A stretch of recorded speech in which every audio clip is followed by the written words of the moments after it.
단지 노화일까요? 아니면 질병의 시작일까요? 요즘 신문 글씨가 안 보이시죠? 돋보기 찾다가 하루 다 가시죠? 걱정 마세요.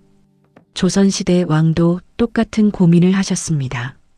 왕이 매일 마신 눈 건강 비법, 지금 확인하세요. 이야기를 시작하기 전 구독과 좋아요 한 번씩 꾹 눌러주세요. 시작하겠습니다. 어패를 품에 안고 상황 전하께서 하사하신 어패는 차갑고 단단했습니다. 하지만 제 손에 쥐었을 때 따뜻하게 느껴졌어요. 살아남았습니다. 죄인으로 쫓겨났던 나인이 이제 왕실의 어패를 품에 안게 됐습니다. 태준 의원님과 저는 상황전을 나섰어요. 새벽 공기가 차가웠습니다. 동이 트기 직전에 그 고요한 시간이었어요. 장현아, 의원님이 말했습니다. 이제 시작이다. 끝이 아니었군요. 제가 웃으며 대답했어요. 정상선은 잡혔지만 궁궐 안에 어둠이 모두 사라진 건 아니었습니다. 어패가 생겼다는 건 그만큼 더 많은 책임이 생겼다는 뜻이기도 했으니까요. 처소로 돌아가 잠깐 눈을 붙이려는데 금군이 달려왔습니다. 서리원, 장현나인, 지금 당장 편전으로 오시라는 왕 전하의 어명이옵니다. 왕 전하께서 부르신다고요. 의원님과 저는 서로를 바라봤어요. 잠은 나중으로 미뤄야 했습니다. 편전으로 향하는 길, 동쪽 하늘이 붉게 물들고 있었어요. 그런데 이상한 소문이 들렸습니다. 전하께서 요즘 서책을 읽지 못하신다던데 눈이 침침하셔서 국사를 돌보기가 어려우시다고. 저는 귀를 기울였어요. 눈이 침침하시다. 그 말이 마음에 걸렸습니다. 편전 안은 묵직한 분위기였습니다. 왕 전하께서 상소문을 보고 계셨어요. 그런데 뭔가 이상했습니다. 전하의 눈이 가늘게 찌푸려져 있었어요. 탁자 위에 상소문을 보려는 듯 눈을 억지로 크게 뜨고 계셨지만 잘 보이지 않으시는 게 역력했습니다. 설태준, 장현, 들어오라. 전하의 목소리는 위험이 있었지만 피로함이 묻어났어요. 우리는 무릎을 꿇었습니다. 어패를 받은 두 사람이 짐의 첫 번째 과제를 해결해 주길 바란다. 명하시옵소서. 전하. 의원님이 말했습니다. 짐의 눈이 문제다. 근래 들어 글자가 흐릿하게 보이고 촛불 아래에서는 더욱 심하다. 신하들이 올리는 상소문조차 제대로 읽지 못하니 국사가 마비될 지경이다. 전하께서 탄식하셨어요. 내의원에서는 눈에 좋다는 약을 가져왔지만 독한 약재들만 가득하여 오히려 머리가 어지러워지는구나. 저는 고개를 들었습니다. 전하의 눈을 보았어요. 흰자위가 약간 붉었습니다. 눈가가 건조해 보였고 자주 눈을 깜빡이셨어요. 이건 알 수 있었습니다. 수락관에서 오래 일하다 보면 눈이 나빠지는 상궁들을 많이 봤거든요. 원인도 증상도 익숙했어요. 간에 열이 쌓여 눈의 진액이 마르는 겁니다. 태준 의원님이 전하께 가까이 다가갔습니다. 전하, 신이 눈을 살펴봐도 되겠사옵니까? 전하께서 고개를 끄덕이셨어요.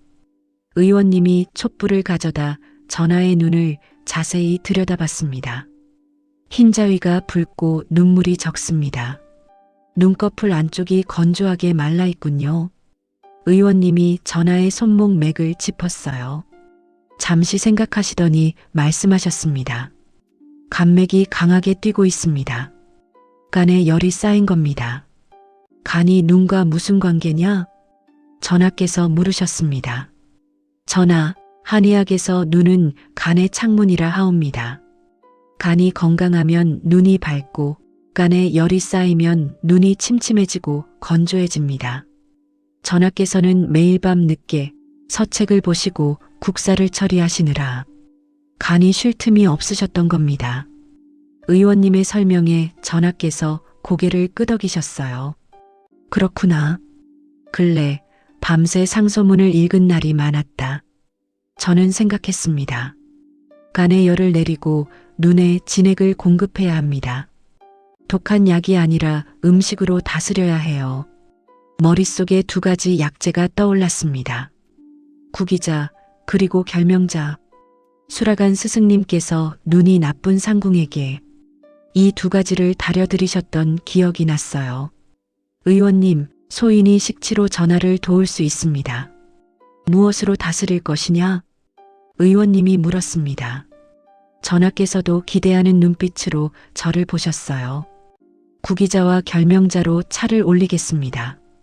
제가 대답했습니다. 구기자라면 짐도 들어봤다. 붉은 열매 아니냐? 그러하옵니다, 전하. 구기자는 예로부터 눈의 정열을 보충하는 약재로 쓰여왔사옵니다.肝과 신장의 기운을 보하고 눈으로 가는 혈을 풍부하게 만들어 시력을 되살리지요. 전하께서 흥미로운 표정을 지으셨어요. 숙종 전하께서도 눈병으로 고생하실 때 구기자를 다려드셨다는 기록이 있사옵니다. 구기자로 눈을 씻고 차로도 다려 마시며 눈의 피로를 다스리셨다고 전해집니다. 의원님이 덧붙이셨어요.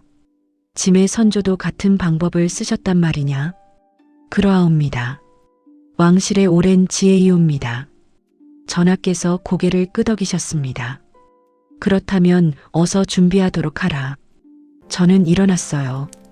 편전역 수라준비 공간으로 갔습니다. 구기자를 찾았어요. 붉고 탱탱한 열매들이 보관되어 있었습니다. 결명자도 찾았어요. 검은 빛이 도는 납작한 씨앗이었습니다.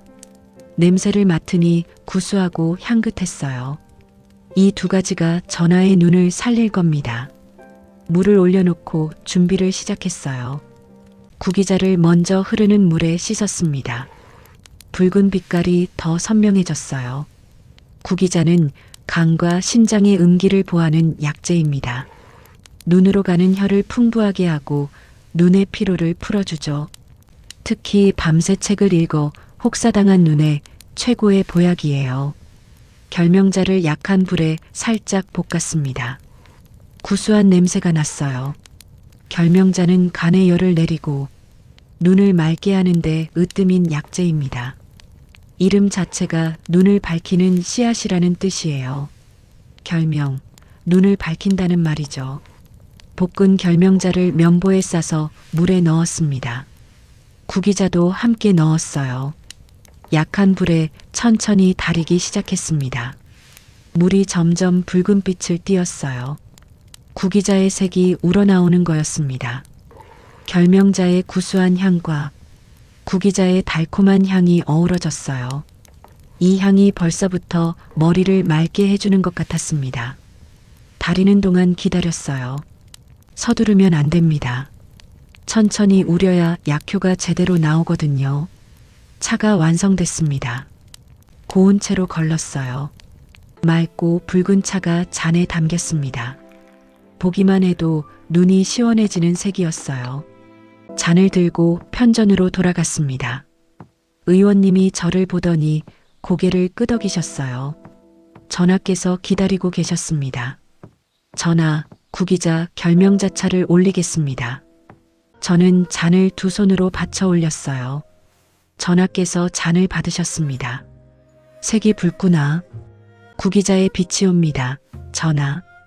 이 붉은 빛깔이 바로 눈의 정열을 보충하는 힘이 옵니다. 전하께서 차를 한 모금 드셨어요. 달고 구수하구나. 결명자의 구수함과 구기자의 단맛이 어우러진 것이옵니다.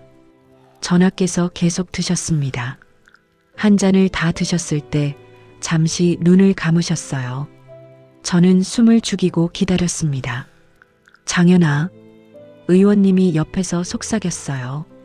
구기자차를 마신 직후엔 바로 눈을 씻어드려야 한다. 식힌 구기자물을 준비했느냐? 맞았어요. 먹는 것만이 아니었습니다. 달이고 남은 구기자물을 식혀 눈을 씻어야 했어요. 다행히 미리 준비해뒀습니다. 깨끗한 천에 식힌 구기자물을 적셨어요.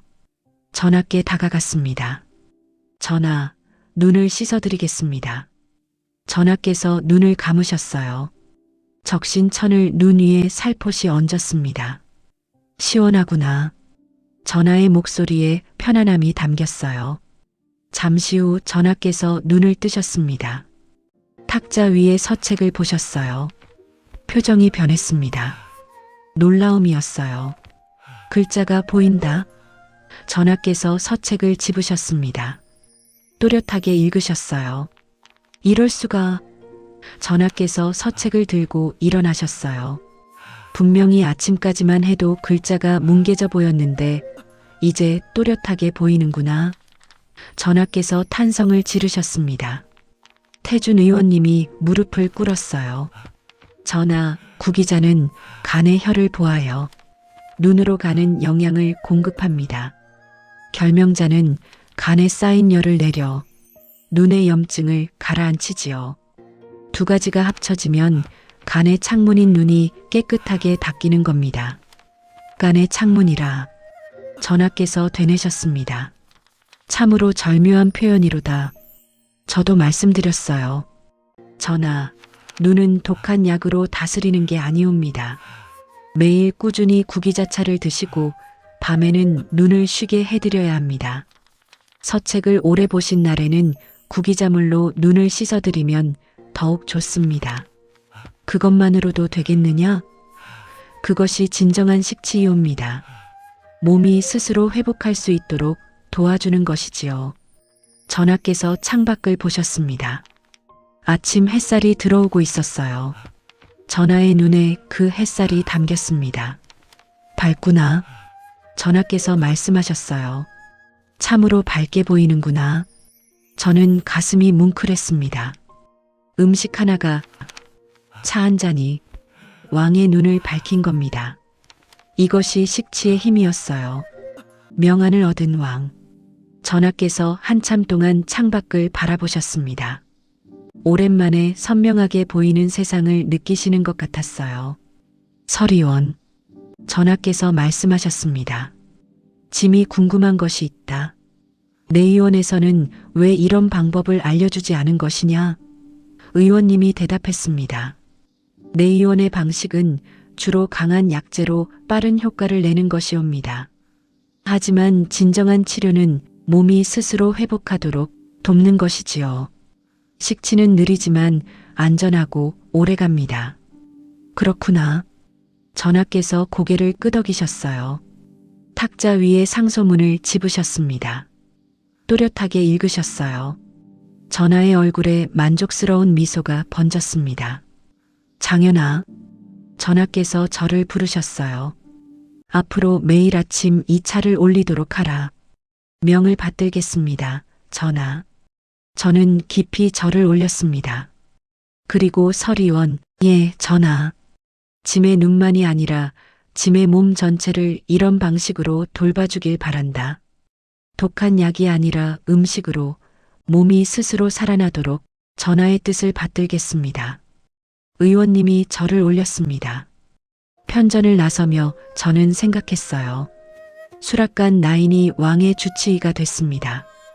이 업회는 책임입니다. 하지만 두렵지 않았어요.